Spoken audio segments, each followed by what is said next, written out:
शांति। हाँ, कई बार हम प्रश्न के उत्तर में कहते हैं कि आप YouTube पर हमारे चैनल पर जाओ और प्लेलिस्ट में आपको सब कुछ ग्रुप वाइज मिलेगा।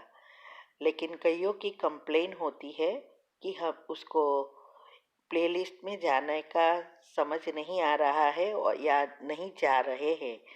तो उसके लिए मैंने यहाँ विधि बताई है कैसे चैनल खोलनी है और कैसे आप प्लेलिस्ट में जाके चूज़ कर सकते हैं। तो प्लीज़ ये विधि फॉलो करो। ओम शांति। अगर आपको मेडिटेशन और हेल्थ की बातों को अच्छी रीति समझना है तो यूट्यूब चैनल है शिव शक्ति मेडिटेशन बीके कुसुम, फिर सब्सक्राइब करेंगे और जो लक्ष्मी नारायण का आइकॉन है उस पर टच करेंगे तो हमारी चैनल खुल जाएगी। वहाँ प्लेलिस्ट में आपको सब कुछ ग्रुप वाइज मिलेगा। साथ साथ लाइक शेयर और कमेंट भी कीजिए। इससे आपका दुआ का खाता बढ़ेगा, बुद्धि का ताला खुलेगा और आप जल्दी जल्दी आगे बढ़ सकोगे। ओम शांति। ओम शांति। आपका प्रश्न है, मेरा प्रोफेशन एस्ट्रोलॉजी है, तो मैंने देखा कुंडलिनी में जो भी लिखा होता है जीवन में वही होता है। जितना योग करे, लाख कोशिश करे, बाद भी कुछ भी चेंज नहीं होता, तो क्या करे? उत्तर है, देखो आप खुद एस्ट्रोलॉजी है तो आपको पता है कि ये जन्माक्षर और कुंडलिनी और कुछ नहीं है, प्योर एनर्जी साइंस है, ये सूक्ष्म साइंस है। तो हमारे माना जो भी मनुष्य आत्माएं हैं उसकी मृत्यु होती है, तब हमारे कर्मों की बैलेंस शीट बनती है। ये जो कर्म है वो सातों चक्र में एनर्जी के रूप में है। इलेक्ट्रॉन, प्रोटॉन और न्यूट्रॉन, ये 3 प्रकार की एनर्जी है। तो जब हमारी मृत्यु होती है तो हमारे जो भी कड़े कर्म हो गए हैं, अच्छे या बुरे कोई भी कर्म का फल है, वो बैलेंसित होकर नया जीवन के लिए भाग्य बनता है। तो जिस दिन हमारा जन्म होता है उस अनुसार हमारे ग्रह नक्षत्र वगैरह होता है, तो वो हमारा भाग्य है। अभी जन्म और मृत्यु के बीच वो भाग्य के रूप में सारे कर्म बाहर तो आएंगे ही, लेकिन उसको भोगना को खत्म करने के लिए योग क्या करता है? हमें परमात्मा से हम जब शक्ति लेते हैं और उस चक्र को के नेगेटिव एनर्जी को खत्म कर पॉजिटिव से भरते हैं, तो हमारे पास इतनी शक्ति आती है जो कर्म की भोगना आती है और चली जाती है। जैसे पहाड़ से राई और राई से रूह हो जाती है, हल्की हो जाती है, और साथ साथ नए कर्म जो है वो अच्छा बनाते हैं। अभी होता क्या है, हमारे जो भी कुंडलिनी में बताया है उसका ही हम चिंतन करते हैं कि हमारी कुंडलिनी में तो लिखा ही है हमें मेहनत करके ही सब कुछ प्राप्त होना है, हमारे ये होना ही है।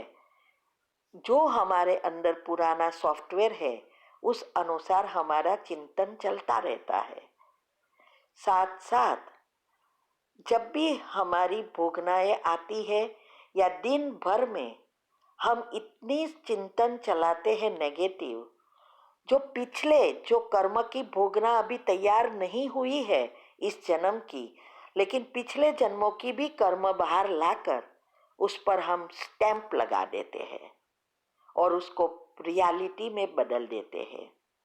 तो जन्माक्षर जो बने हैं हमारे जन्म के अनुसार, भाग्य के अनुसार, उसको उससे बचना या उसको हल्का करना या उसको बढ़ाना, रियलिटी में बदलना, ये हमारे हाथ में है।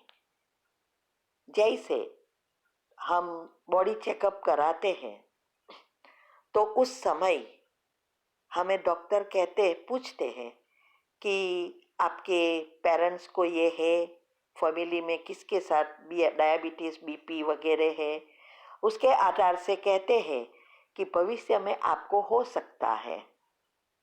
अभी हम एक दो चीज है, अगर हम उससे बचने के लिए प्रिकॉशंस लेते हैं तो हमें कभी नहीं होगा डायबिटीज, बीमारियां, कैंसर कोई।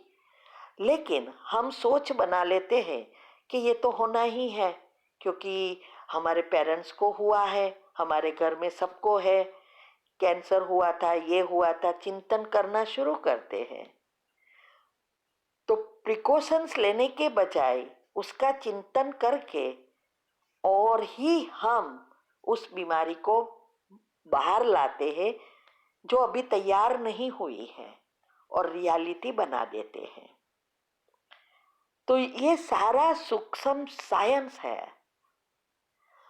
तो योग करते हैं लेकिन योग की विधि नहीं अपनाते हैं तो और ही हम पाप कर्म बाहर लाते हैं। भले आप रोज मुरली सुनते हैं लेकिन सुनकर समझना, समझकर जीवन में धारण करना, बुद्धि में ग्रहण करना और जीवन में प्रैक्टिकल रूप में लाना, इसमें अंतर हो जाता है। सिर्फ सुनने से संस्कार बदलते नहीं हैं, कर्म नहीं बदलते। कर्म भस्म तब होते हैं जब हम योग की चौथी अवस्था में हो जाते हैं, बीजरूप स्थिति में, तब हमारे कर्म बदलते हैं। संचित कर्म भस्म होते हैं, पुण्य कर्म बाहर आते हैं। लेकिन अगर इस स्थिति तक पहुंचना है तो योग की पहली अवस्था मनन, चिंतन और मंथन और उसके साथ बहुत सारी चीजें हैं, वो विधि हमने बताई है, वो फाउंडेशन है। पहली अवस्था में संचित कर्म भस्म नहीं होते हैं जो कड़े हैं, लेकिन वो फाउंडेशन है। वो जितना पक्का होगा इतना बीजरूप स्थिति नेचुरल होगी। तो ये पक्का करने के लिए ही मेहनत है।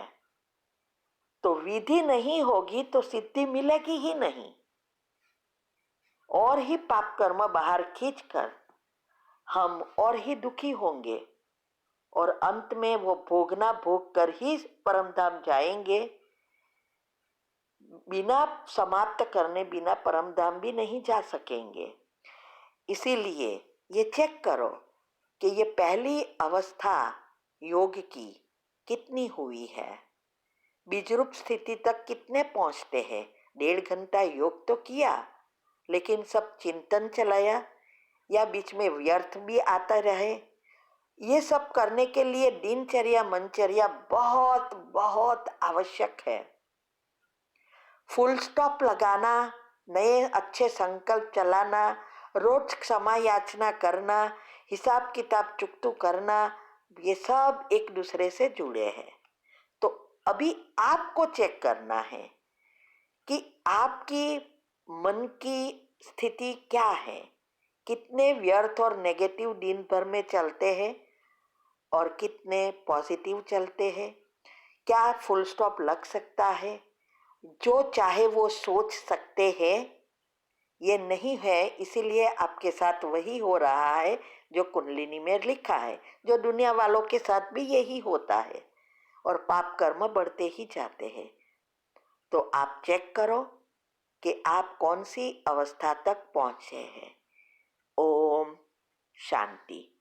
और हाँ, ये हो ही नहीं सकता कि अगर आपका योग अच्छा है और आप इसे भस्म कर सकते हैं, माना भस्म नहीं होते, ये हो ही नहीं सकता। ठीक है? ओम शांति।